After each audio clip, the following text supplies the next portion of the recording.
اس کے ساتھ آنے والا کوئی نہیں تھا، ورنہ وہ کب کی آ چکی ہوتی۔ اس کی باتیں جاری تھی کہ ڈاکٹر اور ساون جی داخل ہوئے۔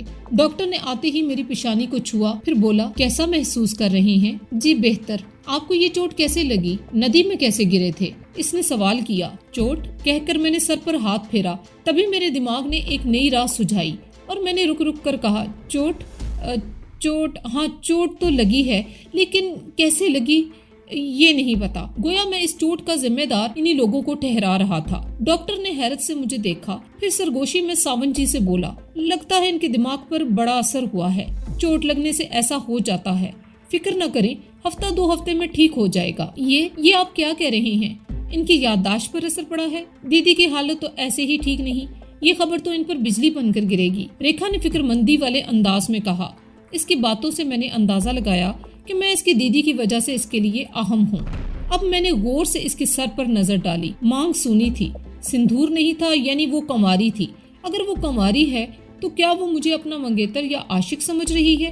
میں ایسی الجھن میں تھا کہ وہ بولی، تم کچھ کھاؤ گے؟ نہیں، مجھے بھوک نہیں ہے۔ میں نے کہا، کیوں؟ دیدی کے آنے کا سن کر بھوک اڑ گئی؟ بس کچھ ہی دیر کی بات ہے، شام کی 5 بجے والی گاڑی ہے، پونے ایکسپریس، بس پہنچتی ہی ہوگی، جلپائی سے تو کب کی چل پڑی ہے، اس نے مسکراتے ہوئے کہا۔ اس کے بولنے کا انداز بڑا پیارا تھا، میرے دل کی پکار تھی کہ وہ بولتی رہے اور میں سنتا رہوں، اس لیے میں اسے ٹکٹکی باندھے دیکھے ہی جا رہا تھا۔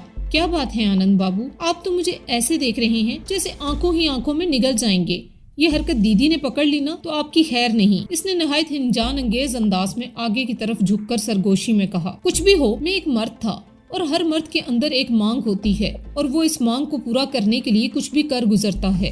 کہیں میرے اندر کی مانگ تیز نہ ہو جائے اور میں اپنا آپ نہ کھو بیٹھوں، اس لیے جلدی جلدی سر کو جھٹکنے لگا۔ خیالات کے گورکھ دھندے سے نکلنے کے لیے، خود کو سنبھالنے کے لیے جھٹکا ضروری ہے۔ اس طرح میں خود کو فریب دینے کے لیے اس نامعلوم کشش کو جھٹک رہا تھا، اس سے دامن بچا رہا تھا۔ ارے یہ آپ کو کیا ہو گیا ہے؟ اس نے گھبرا کر پوچھا اور کرسی سے ٹیک لگا کر کھڑی ہو گئی، جیسے مجھ کو مجھے سے چھیننا چاہتی ہو۔ کچھ نہیں کہہ کر میں نے تکیہ سر پر ڈال دیا اور آنکھیں بند کر لی۔ سر دبا دوں؟ اس نے پوچھا اور میں اندر تک لرز گیا۔ وہ میرے حوصلے کو ڈگمگا دینے پر پوری طرح اتر آئی تھی۔ میں نے جلدی سے کہا، نہیں تم جاؤ یہاں سے، میں سمجھ گئی آپ دیدی کا انتظار کر رہے ہیں۔ ارے بھولے ناتھ، سالی آدھے گھر والی ہوتی ہے، یہ آپ ہی کا کہنا ہے نا؟ اس نے آنکھیں تتیر کر کہا۔ اس کا انداز ایسا تھا جیسے وہ آج پوری طرح میرے جذبات میں آگ لگا کر ہی رہے گی۔ صدیوں پہلے ایک رشی کی عبادت کو خاک میں ملانے کے لیے سورگ سے مینکا آئی تھی، وہ رشی کی تپسیا عبادات کو اپنی اداؤں سے خاک میں ملا گئی، یہ بھی اپنی اداؤں کا وار کر رہی تھی۔ میں پریشان ہو کر اٹھ بیٹھا، وہ بھی گویا پریشان کرنے پر تل گئی تھی۔ اس نے کہا، آپ لگتا ہے دیدی سے کچھ زیادہ ہی ڈرنے لگے ہیں۔ کوئی بات نہیں، ان کو پتہ بھی نہیں چلے گا، آپ کچھ سوست بھی ہو جائیں گے، پھر دیکھیے گا میں کتنے بڑھیا انداز میں آپ کی خاطرداری کروں گی۔ اس کا انداز حد درجہ شوق تھا۔ میں مزید پریشان ہوا، اٹھا، یہ کیا ہے؟ یہ زیادہ خطرناک ہے۔ چور زیادہ خطرناک ہوتے ہیں، اپنے مفاد کے لیے کسی کو بھی سولی پر چڑھا سکتے ہیں۔ آنند جس کے دھوکے میں یہ لوگ مجھے پکڑ کر لائے تھے، یقیناً وہ کوئی رنگین مزاج تھا۔ ان کے مذہب میں یہ بات گناہ میں شامل نہیں۔ کرشن جی کی 5 سپتریاں تھیں، جس کو اپنی اپنی ایک رات دیتا تھا۔ اس کی باری کئی سال بعد آتی تھی، پھر بھی وہ ادھر ادھر تانک جھانک کرتا تھا۔ اس کے لیے یہ ایک عام سی بات تھی، مگر اسلام میں تو گناہ ہے، اس لیے میں زیادہ ڈرا ہوا تھا۔ انسان سے کوئی بات چھپا لینا بڑی بات نہیں ہے، مگر خدا سے کوئی بات کیسے چھپائی جائے؟ اس ڈر سے میں سہما ہوا تھا کہ باہر سے ماں کی آواز آئی، ریکھا، او ریکھا، جلدی آؤ، دیکھ بہن آ گئی ہے۔ میں ابھی آئی کہہ کر وہ باہر کی جانب چل دی۔ ابھی میں آنے والی کے بارے میں سوچ ہی رہا تھا کہ وہ قیامت آ گئی۔ واقعی وہ قیامت ہی تھی۔ ریکھا اس کے سامنے کچھ بھی نہ تھی، اس کا انگ انگ سانچے میں ڈھلا ہوا تھا، رنگت بھی اس سے زیادہ صاف تھی۔ ایسی ہی حسیناؤں کو خوبصورتی کا مرقع کہا جاتا ہے، حسن مکمل کہا جاتا ہے، مگر اس کے حسن میں ایک خال بھی تھا، ہلکی سی کالک کہ وہ پورے دنوں سے تھی، اس لیے کہ چہرے پر پھیکا پن تھا اور پیٹ بھی کافی بڑا ہوا تھا۔ وہ بڑی بےتابی سے میری طرف بڑھی تھی۔ اسے اپنی طرف بڑھتے دیکھ کر اس کے پیچھے کی طرف دیکھتے ہوئے میں نے جلدی سے کہا، ماں آپ کھڑی کیوں ہیں؟ بیٹھیے نا۔ اسے بھی احساس ہو گیا تھا کہ موقع مناسب نہیں، پیچھے ماں کھڑی ہے، وہ اسی جگہ رک گئی۔ تم لوگ باتیں کرو، میں کھانے کا انتظام کرنے چلی، ماں نے کہا اور باہر نکل گئی۔ ریکھا بھی غائب تھی۔ اب میں کیا کروں، یہی سوچ رہا تھا کہ باہر سے ریکھا کی آواز آئی، دیدی شانتا کا دودھ کس بیگ میں ہے؟